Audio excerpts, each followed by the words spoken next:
I also like to share with you a story which is all about attitude. It has nothing to do with meditation, but here it's all about attitude. For example, in India, a lot of rituals they perform and they believe in astrology a lot, meaning what time of the day or night you were born, which place you were born, what was the position of the planets or the stars, the place where you were born, all this they calculate and then they say, okay, your future life will be like this. Then I was also wondering at phenomena that will it also impact where you had the conception? What is more important, the place of birth or the place of conception? Well, and when I was discussing all this thing with my master and I was pouring my heart and said, Master, we come from United States. If we conceive children elsewhere in the West versus conceiving the children in India, because people think, oh, India is a holy place. People of Islam background, they'll think Mecca is a holy place. People, Judaism and Christianity, they'll think Jerusalem is the holiest place on planet. So if we can conceive a child there, maybe a great noble soul like Jesus Christ can take a birth in my family. Okay. So I was putting these questions in front of him. So he said, no, none of these things. Astrology, of course, it works to a certain extent, but not fully.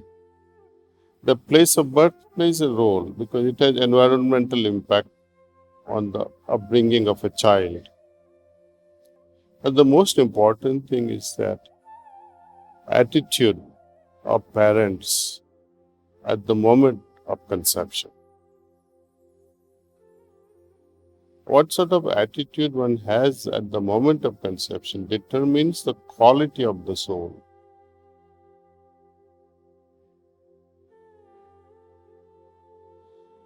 But the moment of conception is such, no one is in the real sense. They are not aware of that fragrance of divinity or fragrance of spirituality at that moment. They forget the whole thing. In fact, they forget God.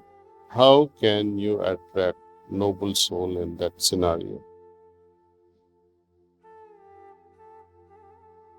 So attitude is very, very important, at least with such crucial things, that if you become prayerful, and can I become prayerful at the very last moment? I doubt it, see.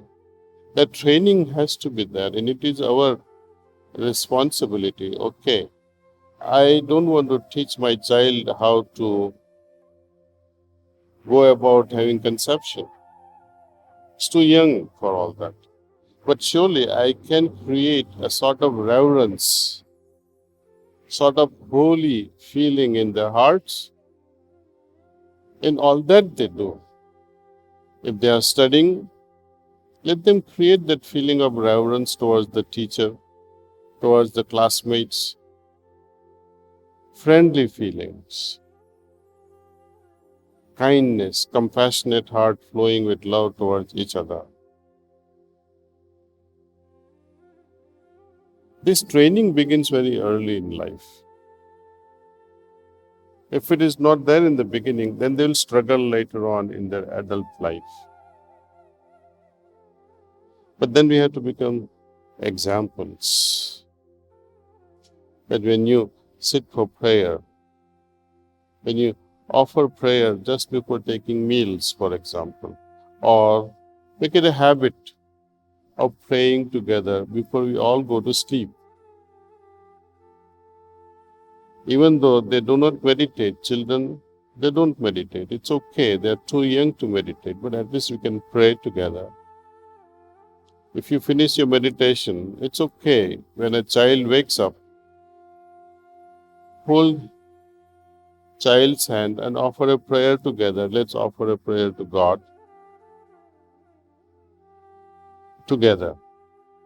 So it creates a habit, and they remain in touch with that, the feeling of sanctity, feeling of holiness, feeling of reverence will ooze in their heart automatically.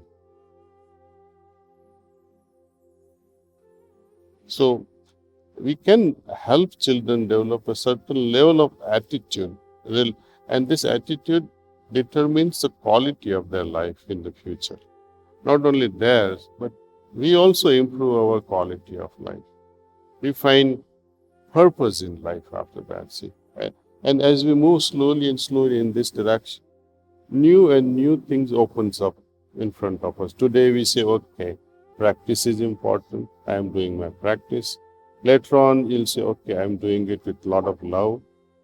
Later on, you'll say, okay, I like to maintain the spiritual state that I have just acquired.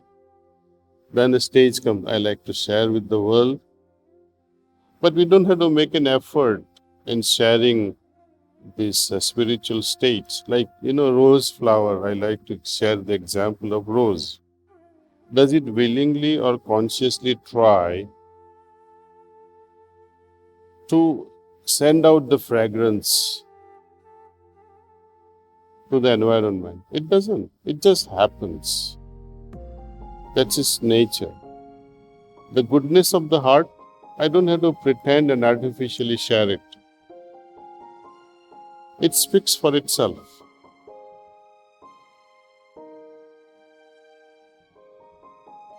So things unfold in our life in a very natural way. The root of it all, practice with right attitude.